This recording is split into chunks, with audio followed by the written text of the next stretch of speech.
সেই বিচার বিভাগে এখনো অনেক সমস্যা আছে। আপনার কাছে সমস্যা একরকম, আমার কাছে সমস্যা আর একরকম।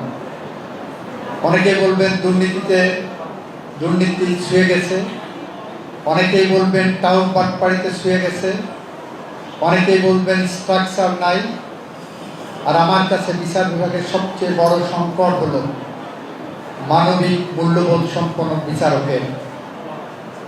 আমি যদি বিচারকের পেশা বেছে নেই, তাহলে আমাকে ধরে নিতে হবে আমি সমাজের আর 10টা চাকরির মতোই চাকরি করতে আসিনি। এখানে আমি এসেছি ডিভাইন জাস্টিস দেওয়ার জন্য, বিধাতা প্রদত্ত সার্বভৌম ক্ষমতা প্রয়োগ করার জন্য।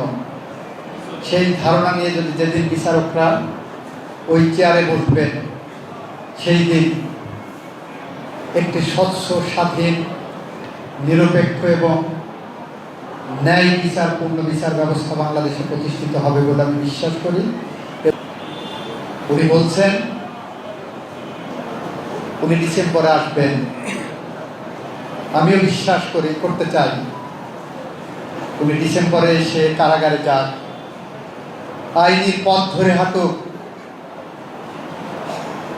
আইনের পথ ধরে হাঁটলে আমরা একটা কথা বারবার বলি, অনেক ক্ষমতা মানুষের, কিন্তু আইনের ক্ষমতা তার থেকেও দীর্ঘ।